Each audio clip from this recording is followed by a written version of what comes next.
नमस्कार, मैं हूं आपके साथ आशा सरमाल। आप देख रहे हैं रिपोर्टर, और रिपोर्टर में आज हम आपको अलग अलग जगहों से रिपोर्टिंग दिखाने जा रहे हैं, क्योंकि जहां पर मतदान आज डाले गए हैं, किन सूरत हाल के अंदर डाले गए हैं, क्या कुछ पूरी जानकारियां रही, किस तरह से पूरी वोटिंग जो है वो वहां पर हुई है, क्या वोट प्रतिशत रहा है, इस पर बात करना बहुत जरूरी है। और भारी तादाद में आज लोग जो है घरों से बाहर निकले हैं। लोकतंत्र की एक बड़ी मिसाल आज यहाँ पर जम्मू कश्मीर केंद्र शासित प्रदेश के अंदर कायम होती हुई दिखी है, क्योंकि आतंकी गतिविधियां भी चरम पर दिख रही थी, लेकिन उसके बावजूद भी लोग भारी तादाद में घरों से बाहर निकलते हैं और अपने मनपसंद नुमाइंदे को वोट डालते हैं। सीधा रुख करेंगे सबसे पहले कश्मीर का। कश्मीर से हमारे संवाददाता सनम एजाज हमारे साथ जुड़ चुके हैं। सनम, सबसे पहले यही जानना चाहेंगे कि कश्मीर के अंदर आज वोटिंग प्रतिशत क्या रहा?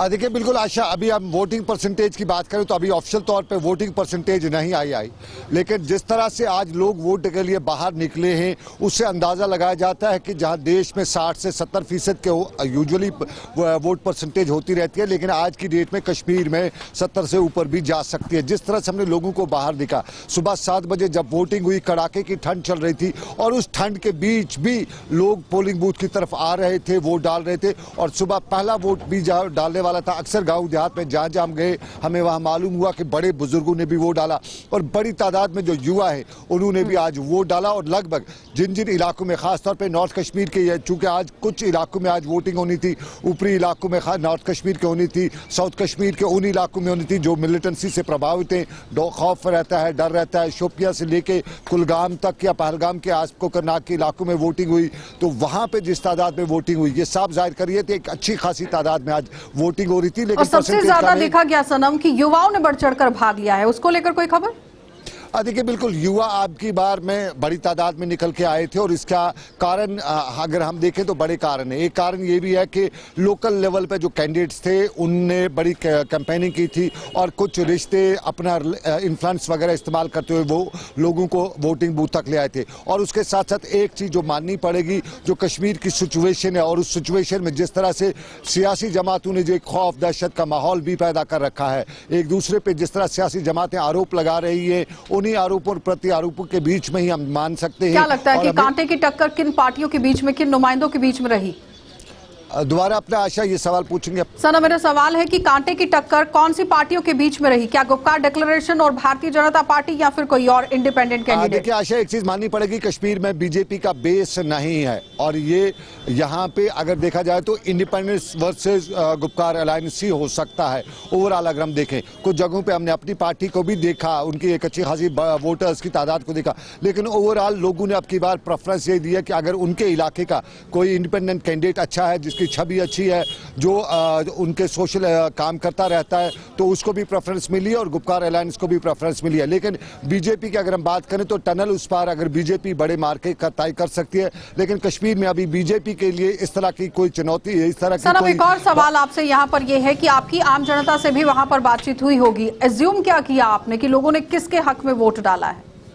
देखिए, वोटर जो होता है वो अपना आखिरी फैसला जो होता है वो मशीन के ऊपर करता है। अंदर आज क्योंकि ठप्पा लगाना था तो ठप्पे लगाने समय वो ज़्यादातर देखता है। लेकिन ओवरऑल अगर हम देखें तो कश्मीर में अब की बार जो गुपकार अलायंस है उनका अगर हम कहें तो पलड़ा भारी हो सकता है, क्योंकि लोगों को एक तरह से पिछले काफ़ी समय से ये भी बताया गया है कि गुपकार अलायंस ही कहीं न कहीं अब आपकी जो भावनाएँ हैं या आपके सेंटिमेंट्स हैं उनकी ही हिफाजत कर सकता है। तो माना जा सकता है गुपकार अलायंस और बाकी जगहों से निर्दलीय यानी इंडिपेंडेंट। बहुत बहुत धन्यवाद सनम पूरी बातचीत के लिए। फिलहाल आपने देखा कि श्रीनगर से, कश्मीर से हमारे संवाददाता सनम एजाज हमारे साथ जुड़े हुए थे, जो हमें पूरी जानकारी दे रहे थे कि किस तरह से लोग जो है वो भारी तादाद में घरों से बाहर निकले हैं, युवा अपने घरों से बाहर निकले हैं और गुपकार डिक्लेरेशन और भारतीय जनता पार्टी के बीच में टक्कर जो है वो देखी जा रही है। लेकिन जाहिर तौर पर सनम का यही कहना था कि ज्यादा से ज्यादा जो वोट हैं वो गुपकार डिक्लेरेशन के हक में डाले गए हैं। लेकिन देखना यह होगा कि जब रिजल्ट सामने आएगा तो क्या भारतीय जनता पार्टी जीती है या फिर गुपकार डिक्लेरेशन। चलिए अब आपको श्रीनगर लिए चलते हैं और श्रीनगर से भी रिपोर्टिंग दिखाना बहुत जरूरी है, क्योंकि सुबह से ही हमारे सहयोगी लगातार पोलिंग स्टेशन पर डटे हुए हैं और पोलिंग स्टेशन नंबर 14 रावलपुरा से भी पूरी रिपोर्ट इस वक्त ले लेते हैं। हमारे सहयोगी जुड़ रहे हैं तजमुल हमारे साथ। तजमुल, सबसे पहले ये बताइए कि कश्मीर घाटी के अंदर अक्सर हमने देखा है कि चुनावों का जब माहौल गमगीन हो जाता है तो कम वोटिंग देखने को मिलती है, लेकिन इस बार भारी तादाद में लोग बाहर आए। देखिए, 35 से 370 के बाद पहला चुनाव और जिस तरह से आज हमने लोगों की बड़ी तादाद जो है पोलिंग सेंटर्स का रुख करते पाया, जिसमें बुजुर्ग भी थे, नौजवान भी थे, लेडीज बड़ी तादाद में थी और अपने अपने पसंदीदा उम्मीदवार के हक में वोट करने के लिए आए थे। और कहीं ना कहीं जब आप रावलपुरा में बाई इलेक्शंस की बात करते हैं या सोबरा में आज के इस बाई इलेक्शन की बात करते हैं, इसके बाद अगले मरहले में सलीना का एक वार्ड है, उसके बाद डाउन टाउन का एक वार्ड है, लेकिन आज हमने देखा यहाँ डीडीसी चुनाव के लिए जो श्रीनगर के आउटस्कर्ट्स में वोटरान की बड़ी तादाद आई।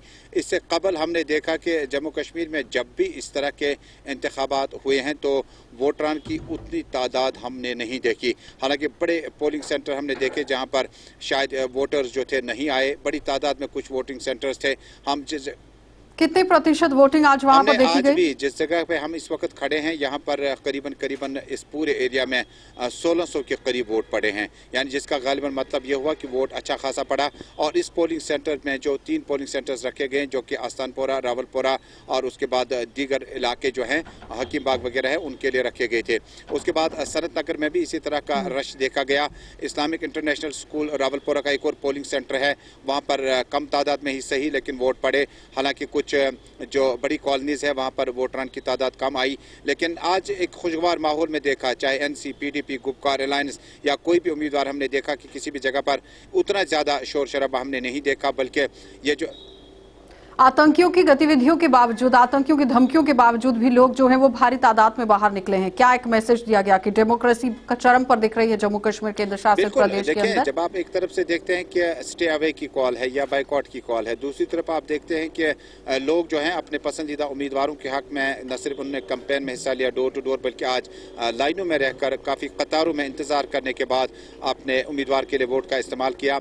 मुझे लगता है कि जो एक खदशा था यानी गुपकार अलायंस का इस इलेक्शन में हिस्सा लेना भी इससे मुस्बत तरीके से लिया जा सकता है, या उसके बाद जो अपनी पार्टी के वजूद में आने के बाद उसका भी बड़ा पॉजिटिव रिस्पांस लोगों ने दिया, या पीटीपी का जो अपना पॉलिटिकल चैप्टर है या नेशनल कॉन्फ्रेंस का, उन्होंने भी अपने चैप्टर के हिसाब से ही वोट मांगने का सिलसिला शुरू किया था।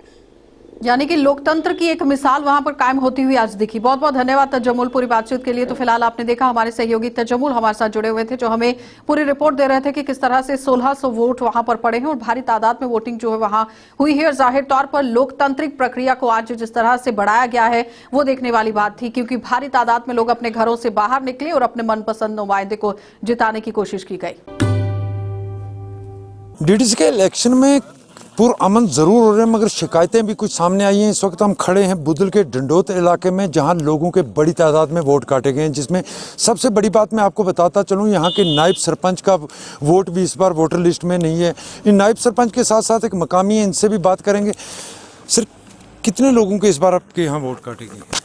यहाँ मैं पहले तो आपका शुक्रिया अदा करता हूँ कि आप यहाँ हमारे इस लास्ट डिस्ट्रिक्ट जो पड़ता है कोना डिस्ट्रिक्ट रजौरी का डिस्ट्रिक्ट और पंचायत भी लास्ट है ये डिस्ट्रिक्ट की, तो इसके आगे रियासी पड़ जाता है। मैं आपका बहुत बहुत शुक्रगुजार हूँ, आप यहाँ आए, लोगों के हमारे जो मुश्किलात हैं इनका जो लोगों के मुश्किलात हैं इनका सामने करने के लिए यहाँ आवाज़ उठाने के लिए आप लोगों का मशकूर हूँ। मैं ये बात कहना चाहता हूँ कि जो असेंबली इलेक्शन या पंचायती इलेक्शन में हमारी वोटर लिस्ट का सीरियल नंबर था 1890 था, और आज इस वक्त 2020 में जो वोटर लिस्टें नई तैयार की गई हैं डीडीसी इलेक्शन के लिए, उसमें है 1650 बोर्ड जो है बनाया गया है नया हमारा। हम तो ये इस खुशी में थे कि जितने हमारे वोट कट गए हैं नए एडजस्ट करने हैं, वो BLOW हो या GRS हो या BLO हो, हम उनसे ये रिक्वेस्ट करते थे कि नए वोट जितने भी हैं हमारे उनको एडजस्ट करो। लेकिन वो नए एडजस्ट करने के बावजूद नए तो चला गए जहाँ जाने थे, लेकिन पुराने हमारे 250 वोट जो है यहाँ से काट दिए हैं जो पुराने लिस्ट में थे, जिसमें हमारा नायब सरपंच जिसने तीन बार या 4 बार वोट दे चुका है उसका आज नाम ही नहीं है, लेकिन गांव का नायब सरपंच है डंडोत से। ये मेरी रिक्वेस्ट है। मैं डीसी साहब से भी, अभी डीसी साहब भी यहाँ आए थे, तशरीफ लाए थे, मैंने उनको भी ये बात कही है, लेकिन फिर दोबारा रिक्वेस्ट करता हूँ डीसी साहब से या इलेक्शन कमिश्नर साहब से रिक्वेस्ट करता हूँ कि जो ये लोग BLO हो या GRS हो या गुलाम सेवक हो या कोई भी डिपार्टमेंट जो इसमें मुलव्वस है वोटर लिस्टें तैयार करने में, वो आप अपने घरों में वोटर लिस्टें तैयार करते हैं, पब्लिक में नहीं लाते हैं। इन लोग इस चीज़ को सामने कि आओ बैठकर कितने वोट आपके हैं, कितने नहीं हैं, कितने नए हैं, कितने पुराने हैं, कितने मर गए हैं, कितने कुछ, कोई भी यहाँ नहीं पूछता है। मैं डीसी साहब से और इलेक्शन कमीशन से रिक्वेस्ट करता हूँ कि इन लोगों पे कड़ी से कड़ी सजा, इन लोगों को कड़ी से कड़ी सजा दी जाए और इनको डिसमिस किया जाए, ताकि आइंदा ये सबक सीख जाए कि आइंदा जो आने वाले जो इलेक्शन होंगे, ताकि लोग सफ़र ना हो, लोगों को प्रॉपर वोट डालना पड़े, आकर पोलिंग स्टेशन से खाली वापस ना पड़े। शुक्रिया, खुदा हाफिज। ये लोगों में आप गुस्सा भी देख रहे हो और हम आपको ये भी अब मुझसे भी बात कराते हैं जो इस वार्ड के नायब सरपंच हैं मगर वोटर नहीं हैं। बड़ी अजीब सी बात लग रही है। हमारे साथ इस वक्त मौजूद हैं नायब सरपंच साहब। नायब सरपंच साहब, आपका वोट कटा, क्या आपको पहले इसका इल्म नहीं था? क्या आपको वोटर लिस्टें कब दी गई? हमें कल शाम को दी गई सर, हमें कोई इल्म नहीं कि क्यों काटा गया, किस वजह से काटा गया। हम इस पर यही बात चाहते हैं, डीसी साहब से हमारी अपील है कि हमें इसकी इंक्वायरी होनी चाहिए, किस वजह से हमारे बोर्ड ये काटे गए। कम से कम 300 बोर्ड पूरी पंचायत में से काटे गया। जो वोट काटेंगे क्या ये नए वोट थे या पुराने वोटों को? नहीं, ये पुराने बोर्ड थे। 2018 की जो पंचायती इलेक्शन हुआ उसमें भी थे, पार्लियामेंट इलेक्शन हुआ उसमें भी थे, जो पिछले साल 2014 में इलेक्शन हुआ असेंबली इलेक्शन, उसमें भी ये वोट थे। वो आज 2020 में काटे गए, कैसे काटे गए, इस पर इंक्वायरी होनी चाहिए। हमें ये सबूत मिलना चाहिए कि किस वजह से ये वोट काटे गए, क्यों काटे गए। ये थे हमारे साथ एक मकामी और नायब सरपंच, जो नायब सरपंच ज़रूर है मगर इस बार वो वोटर नहीं है इस पंचायत के। इनके साथ साथ लगभग 200 के करीब ये बताया जा रहा है कि लोग ऐसे हैं जो इस वार्ड में जिनके वोट काटे गए। हालांकि सरकार की तरफ से नए वोट बनाने के बड़े बड़े दावे ज़रूर किए जाते हैं मगर ज़मीनी सतह के हालात बिल्कुल उसके बरक्स नज़र आते हैं, जहाँ पुराने वोटरों को भी आज अपना वोट डालने का हक नहीं दिया जा रहा है। चलिए अब आपको जिला सांबा लिए चलेंगे और जिला सांबा के परमंडल ब्लॉक की तरफ आपको लिए चलते हैं, क्योंकि वहां पर हमारे संवाददाता सुबह से ही डटे हुए हैं और ये जानना बहुत जरूरी है कि आखिर किस तरह से वहां पर भी आज पोलिंग हुई है। तो सीधा रुख करेंगे ऋषि के पास ही। ऋषि हमारे साथ जुड़ चुके हैं। ऋषि, बताइए किस तरह से आज पोलिंग जो है वो देखने को मिली है और कितनी तादाद में लोगों ने आज वोटिंग की है? देखिए, जिस तरह से जम्मू कश्मीर यूटी में ये पहली बार डीडीसी के चुनाव जो वो होने जा रहे हैं, तो आज पहले चरण का मतदान जो है ये सांबा जिला के पुरमंडल ब्लॉक में हुआ है, क्योंकि सांबा जिला के 9 ब्लॉक हैं और पहले जो चुनाव यहाँ पर आज मतदान हुआ है ये पुरमंडल ब्लॉक में हुआ है। और अभी तक का जो हमारे पास लेटेस्ट अपडेट है, यहाँ 1 बजे तक 59% से ज्यादा वोटिंग जो है वो रिकॉर्ड हो चुकी है और 2 बजे तक ये वोटिंग रहनी थी और बाकी जो आखिरी डाटा है वो कंपाइल किया जा रहा है और जल्द ही ये सारा डाटा भी सामने आ जाएगा। लेकिन जो उम्मीद जताई जा रही है कि लगभग 70 से 75% यहाँ पर मतदान जो है ये रिकॉर्ड होगा। तो कहीं ना कहीं आज भारी तादाद में पुरमंडल ब्लॉक के लोग जो है वो घरों से निकले हैं और अपने वोट का उन्होंने इस्तेमाल किया है। और यहाँ पर हमने कुछ वोटर से भी बात की, यहाँ के जो यंग चेहरे हैं, जो छात्र छात्राएं हैं, उनसे भी हमने बात की है। तो उन्होंने एक ही मुद्दे को लेकर बात की है कि यहाँ पर एक तो जो एजुकेशन सिस्टम है वो बेहतरीन होना चाहिए, उसको लेकर उन्होंने वोट कास्ट किया है। और उसी के साथ उन्होंने कहा है कि यहाँ पर जो एजुकेशन पॉलिसी है उसमें भी चेंजेस लाने की काफ़ी ज़्यादा ज़रूरत है, क्योंकि ये दूरदराज इलाका है, पहाड़ी इलाका है, यहाँ के बच्चों को बाहर जाना पड़ता है पढ़ने के लिए। तो इसको लेकर ही उन्होंने वोट कास्ट किया है। और जो बाकी लोगों से हमने बात की, बड़ा सवाल यहाँ पर यह है कि डीडीसी चुनावों में जिस तरह से लोग बढ़ चढ़कर भाग लेते हुए दिखे हैं, तो जाहिर तौर पर यह जानना बहुत जरूरी है कि कौन सी पार्टी जीतकर सामने आएगी, क्योंकि कांटे की टक्कर जो है वो देखने को मिल रही थी। Bharatiya Janata party independent candidate और उसके साथ ही साथ गुपकार डिक्लेरेशन भी। जी बिल्कुल सही कहा आपने। यहाँ पर अगर बात करें अलग अलग पार्टियों की, तो यहाँ पर भारतीय जनता पार्टी और पैंथर्स पार्टी के बीच में कांटे की टक्कर देखी जा रही थी। इंडिपेंडेंट कैंडिडेट जो है वो काफी ज्यादा तादाद में इस बार जो है वो इलेक्शन कॉन्टेस्ट कर रहे हैं और एक तरफ रह जाता है आपको गुपकार गैंग, जिसमें पीडीपी नेशनल कॉन्फ्रेंस भी आती है। लेकिन यहाँ पर अगर बात करें भारतीय जनता पार्टी और इंडिपेंडेंट कैंडिडेट्स की, तो इंडिपेंडेंट कैंडिडेट्स इसलिए ज्यादा सामने आए हैं क्योंकि भारतीय जनता पार्टी ने कई ऐसे चेहरों को जो है वो टिकट नहीं दिया है जो डिजर्व भी करते थे। वो नया चेहरा लाना चाहते थे, वो यंग चेहरा लाना चाहते थे सामने। उसी को लेकर यहाँ पर जो पार्टी के कुछ नेता है वो बागी हो गए और उन्होंने पार्टी से अलग हटकर वो इंडिपेंडेंट इलेक्शन इस बार कॉन्टेस्ट करते हुए नजर आ रहे हैं। यानी एंटी पार्टी एक्टिविटीज उनको द्वारा देखी गई है और पार्टी ने उनको बाहरी का रास्ता भी दिखाया है। उनका काफी ज्यादा बोलबाला जो है वो दिख रहा है और भारतीय जनता पार्टी के साथ कांटे की टक्कर उन लोगों की। जी बिल्कुल बिल्कुल। मैं एक चीज इसमें अपडेट करना चाहता हूं कि जिस तरह से हम यहाँ सुबह जब पहुंचे ग्राउंड पर इस पोलिंग स्टेशन पर, तो पुरमंडल ब्लॉक में टोटल 35 पोलिंग स्टेशन आते हैं, जहां 8 पोलिंग स्टेशन सेंसिटिव भी हैं। 12,587 वोटर है टोटल। तो यहाँ पर आप अंदाजा लगा सकते हैं काफी बड़ा ब्लॉक ब्लॉक है, यहाँ पर जो वोटर्स की संख्या वो काफी ज्यादा है और अगर आप 60% यहाँ पर वोटिंग जो वो 1 बजे तक रिकॉर्ड हुई है तो आप अंदाजा लगा सकते हैं कि 75% के आसपास यहाँ पर वोटिंग जो वो हुई है। यानी सुबह जो यहाँ पर एक रफ्तार थमी सी नजर आ रही थी, एकदम से उस वहां पर रफ्तार जो वो तेज हुई, यानी कि लोगों ने बढ़ चढ़कर भाग लिया है हिस्सा लिया। बहुत बहुत धन्यवाद ऋषि पूरी बातचीत के लिए। तो फिलहाल आपने देखा कि ऋषि खजूरिया हमारे संवाददाता प्रमंडल ब्लॉक से हमारे साथ जुड़े थे, जिला सांबा से वो हमें रिपोर्ट दे रहे हैं कि किस तरह से पूरे सूरत हाल यहाँ पर बने हुए थे। बढ़ चढ़कर लोगों ने भाग लिया है, लेकिन देखना यह है कि लोगों ने आखिर गेंद किसके पाले में डाली है। चलिए अब आपको राजौरी लिए चलेंगे और राजौरी से भी हमारे संवाददाता जमशेद मलिक हमारे साथ जुड़ रहे हैं। वो क्या पूरी जानकारी दे रहे हैं, किस तरह से पूरे सूरत हाल राजौरी जिले के अंदर रहे, क्या वोटिंग प्रतिशत रहा, किन लोगों ने वहां पर वोट डाले हैं, क्या पूरे सूरत हाल थे, वो देख लीजिए। चलिए अब आपको लिए चलेंगे जिला उधमपुर और उधमपुर के अंदर भी कहां पर आज पोलिंग हुई है और किस तरह से हुई है। लोग वहां पर भारी तादाद में पहुंचे थे और जाहिर तौर पर एसओपीज का पालन किया गया या नहीं, इस पर पूरी जानकारी लेंगे। हमारे संवाददाता सुमित हमारे साथ जुड़ चुके हैं। सुमित, सबसे पहले तो पूरी जानकारी जानना चाहेंगे कि किस तरह से वहां पर वोट प्रतिशत रहा है और आम जनता ने क्या वहां एसओपीज का पालन किया या नहीं।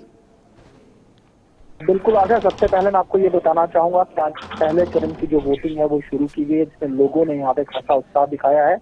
और मैं बताना चाहूंगा पहले चरण के लिए अगर बात करें तो 2 ब्लॉक्स में यहाँ पे वोटिंग हुई है, जिसमें लाटी मरोठी है और उसके साथ साथ ही डूडू बसंतगढ़ में यहाँ पे वोटिंग हुई है। अगर परसेंटेज की बात करें आशा, तो लगभग 70% के करीब अगर बात करें कि बसंतगढ़ जो ब्लॉक है वहां पे वोटिंग हुई है। और अगर बात करें लाठी और मरोठी की तो वहां पे भी लगभग 66% के जो करीब वोटिंग है वो भी की गई है। लेकिन फाइनल जो भी जिस तरह से आउटपुट बात करें 2 बजे के बाद की जो रिकॉर्ड्स है वो पूरी तरह से अभी हमारे पास नहीं आए हैं, लेकिन कुछ ही मिनटों में हम आपको पूरी जो एग्जैक्ट डिटेल्स है वो हम आपको बता देंगे। लेकिन लगभग जिस तरह से मैं आपको बताया कि करीब क्या लगता है वहां पर कि कौन सी पार्टी की कांटे की टक्कर वहां पर रही है? क्या गुपकार डिक्लेरेशन भारतीय जनता पार्टी या फिर पैंथर्स पार्टी? क्योंकि पैंथर्स पार्टी का काफी ज्यादा बोलबाला उधमपुर जिले के अंदर है। बिल्कुल आशा, आपको यहाँ बताना चाहूंगा जिस तरह से पहले से हम ग्राउंड जीरो पे यहाँ पे रिपोर्टिंग कर रहे हैं, इसके साथ साथ देखा गया है कि बाकी अन्य पार्टीज भी जो है यहाँ पे पूरी तरह से इस चुनावी दंगल में उतरी हैं। लेकिन अगर बात की जाए टक्कर की तो जो कांटे की टक्कर है आशा, वो केवल पैंथर्स और भाजपा के बीच में होती दिख रही है। जिस तरह से भाजपा को लेके कहीं ना कहीं लोगों में, जिस तरह से उधमपुर जिले की बात करें, लोगों में हताशा है, लोगों में कहीं ना कहीं कुछ परेशानियां हैं, कुछ शिकायतें भाजपा से रही हैं, जिसके चलते पैंथर्स को कहीं ना कहीं अपने पांव जो है वो मजबूत करने की जगह। चलिए बहुत बहुत धन्यवाद सुमित पूरी बातचीत के लिए। तो फिलहाल आपने देखा कि उधमपुर से हमारे संवाददाता सुमित हमारे साथ जुड़े हुए थे, जो हमें पूरी जानकारी दे रहे थे कि किस तरह से पूरे सूरत हाल जो है वो जिला उधमपुर के अंदर बने हुए हैं। लेकिन पूरी कांटे की टक्कर जो है वो भारतीय जनता पार्टी और पैंथर्स पार्टी के बीच में देखी जा रही है। और देखना यह होगा कि जब रिजल्ट सामने आते हैं तो क्या जीतकर भारतीय जनता पार्टी सामने आती है या फिर पैंथर्स पार्टी। और उसके साथ ही आपको लिए चलेंगे कश्मीर के अलग अलग जिलों में जहां पर आज पोलिंग हुई है और अलग अलग बूथ पर हमारे संवाददाता लगातार डटे हुए थे। पूरी रिपोर्ट देख लीजिए। प्लान करने के लिए बहुत ही हेक्टिक इवेंट था ये, क्योंकि और एक तो कोविड में करना, बट हम लोगों ने कोविड का खास ख्याल रखा है। मास्क, सैनिटाइजर और टेम्परेचर यूज कर रहे थे। मतलब जिसको भी लग रहा था थोड़ा बहुत बुखार या कुछ, उसको गेट से वापस कर दिया, उसका खास ख्याल। और आज बार मेहनत तो बहुत है, मुझे बोलने की जरूरत नहीं, आप खुद देख सकते हो, ऑडियंस से पूछ सकते मेहनत कैसी लगी उनको। क्या मैसेज आप देना चाहते हैं उन इदारों को, खासतौर पे जो यूथ के साथ अभी जुड़ नहीं पा रही है, जो हेल्प नहीं कर रही है, जो दावे बड़े बड़े बुलंद करती है कि हम कल्चरल एक्टिविटीज को प्रमोट करने के लिए यूथ को साथ दे रहे हैं? सबसे पहले मैं यही कहता हूँ कि जिसके पास भी टैलेंट हो, प्लीज अपना टैलेंट ना बाहर निकालो, स्टेज पे आ जाओ, सामने आ जाओ, हाइड मत रहो, सामने अपने टैलेंट को, अगर आपको हमारी जरूरत है हम हेल्प करने के लिए तैयार। दूसरी चीज हमें ये बोलना है कि गवर्नमेंट के इदारे जो है, जितने भी गवर्नमेंट के इदारे, उनसे हम रिक्वेस्ट कर रहे हैं कि जितना भी कश्मीर में टैलेंट है, जितने भी लोग हैं, टैलेंटेड लोग हैं, चाहे सिंगिंग चाहे डांस, उनकी हेल्प कीजिए, क्योंकि हमारे यूथ में बहुत टैलेंट है। मुझे लगता है मुंबई में जो बॉलीवुड है उनके पास कुछ नहीं है जितना हमारे कश्मीर में टैलेंट है। मैं खुद कास्टिंग मैनेजर, खुद कास्ट करता हूँ, इसी वजह से मेरे को पता है कि कश्मीर में कितना टैलेंट है। बट हमें एक ही चीज की जरूरत है, हमें वर्कशॉप की जरूरत है। जो मुंबई के जो भी एनर्जी के बंदे हैं उनके साथ वर्कशॉप करें, डांस कोरियोग्राफर उनके साथ वर्कशॉप करें। मैं गवर्नमेंट को यही इल्तिजा कर रहा हूँ, एक तो मैं रिक्वेस्ट करता हूँ, हाथ जोड़ता हूँ उनसे, मतलब देखिए टूरिज्म है, देखिए बैंक है, एक ऐसा वर्कशॉप निकालिए जो आप मुंबई से लोगों को बुलाए, एनर्जी बंदों को बुलाए और यहाँ पे वादी कश्मीर के साथ साथ बज़्म सूफी और बज़्म सूफी की महफिल आज टैगोर हॉल में जी हां गूंज उठी। एक साइड से कोविड-19 जारी है, मगर दूसरे साइड से खूबसूरत मैसेज फनकारों, कलाकारों अदाकारों ने आज की इस महफिल को रंग जमा के ये कह डाला कि हम किसी से कम नहीं हैं। दुनिया में कई सारे ऐसे प्लेटफॉर्म्स तो है, मगर उन्हें सराहना काफी ज्यादा जरूरी है। सरकारी और जमीनी सतह पर बात करें तो कई सारे इदारे और कई सारे ऐसे सरमाएदार हैं जो दावे बड़े बड़े बुलंद करते हैं, मगर जमीनी सतह पे आजकल का नौजवान खुद ही उतरा है। अगर देखा जाए, और आज की इस महफिल में हमें जरूर पता चला, एक साइड से प्यार मोहब्बत की कहानी है, दूसरे साइड से कश्मीर का वो जबरदस्त अंदाज जिसे मेहमान नवाजी कहा जाता है। गुलिस्तान न्यूज और JK 24/7 न्यूज के लिए मैं सईद इरफान फाजिल। चलिए अब आपको जिला कठुआ ले चलेंगे। कठुआ से भी सरबजीत हमें रिपोर्ट दे रहे हैं, क्या कुछ पूरी जानकारी दे रहे हैं वो भी देख लीजिए। जिला विकास परिषद के चुनावों को लेकर कठुआ जिला के 2 निर्वाचन क्षेत्र के लिए सुबह से ही पोलिंग की प्रक्रिया जारी है। आपको बता दें कि सुबह 7 बजे से मतदान का प्रक्रिया शुरू कर दी गई थी। बनी और लोहाई मनार के इलाके हैं जो कठुआ के, यहाँ पर मतदान हो रहा है। और आपको बता दें कि अभी तक की अगर बात करें तो 50% से अधिक मतदान इन दोनों इलाकों में हो चुका है। हालांकि इन दोनों इलाकों में महिलाएं खुलकर बाहर आई हैं। महिलाओं की संख्या जो है पुरुषों से अधिक है, जो मतदान के लिए सुबह से कतारों में लगी हुई हैं। हालांकि पोलिंग की जो प्रक्रिया है वो काफ़ी धीमी रही है। सुबह 7 बजे से लोग जो हैं वो घरों से नहीं निकल रहे थे, इक्का दुक्का लोग ही घरों से बाहर आ रहे थे, क्योंकि इन दोनों इलाकों में काफ़ी ज़्यादा ठंड रहती है। ऐसे में लोगों ने अपना कम ही रुख किया है। लेकिन जो ही 10 बजे के बाद यहाँ पर लंबी लंबी कतारें जो हैं वो लोगों की यहाँ पे देखने के मिली हैं। आपको ये भी बता दें कि जिस तरह से कोविड चल रहा है, कोविड के प्रोटोकॉल भी यहाँ पर फॉलो किया जा रहा है। सभी को सैनिटाइज कर ही अंदर जाने की अनुमति दी जा रही है। इसके अलावा लोगों का टेम्परेचर यहाँ पर मापा जा रहा है। और शाम को पूरी पोलिंग प्रक्रिया खत्म होने के बाद मत पेटियाँ कठुआ में बनाए गए स्ट्रांग रूम में जमा करवा दी जाएंगी, जो कठुआ के गवर्नमेंट डिग्री कॉलेज कठुआ में बनाया गया है। आपको बता दें कि वहीं पर जो मतगणना है वो भी वहीं पर की जाएगी। कठुआ से वीडियो जर्नलिस्ट कुलदीप चौधरी के साथ सरबजीत सिंह, JK 24/7 न्यूज के लिए। चलिए अब आपको लिए चलेंगे जम्मू, और जम्मू से भी पूरे सूरत हाल दिखाना बहुत जरूरी है, क्योंकि अखनूर के अंदर भी आज पोलिंग हुई है और साथ ही साथ परमंडल ब्लॉक में भी आज पोलिंग हुई है। और जाहिर तौर पर भारी तादाद में जो लोग हैं वो घरों से बाहर निकले।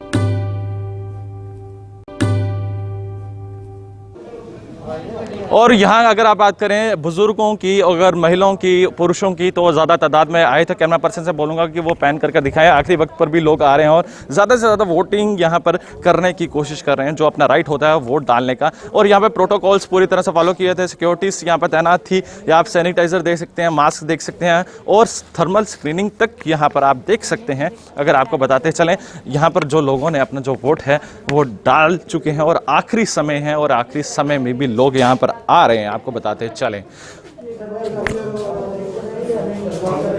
और 1039 वोट थे और यहाँ पर लोगों ने 700 के तकरीबन, अगर बात करें 600 से अबव की वोटिंग हो चुकी है। और लोग अभी भी हैं, कुछ लोग यहाँ से वोट डालकर जा रहे हैं।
देश विरोधी ताकतें हैं जो चुनाव को रुकवाना चाहती थी, चुनाव में भागीदार नहीं होना चाहती थी, जो तिरंगे का अपमान करती थी और पाकिस्तान की भाषा बोलती थी।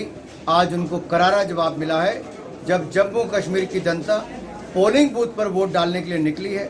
इससे स्पष्ट पता चलता है लोग लोकतंत्र में विश्वास रखते हैं, बैलेट में विश्वास रखते हैं बुलेट की राजनीति को नकारते हैं, ये अपने आप दिखता है कि जम्मू कश्मीर के लोग शांति चाहते हैं, पथराव की घटनाएं नहीं चाहते। जम्मू कश्मीर के लोग विकास चाहते हैं, धारा 370-35 से नहीं चाहते।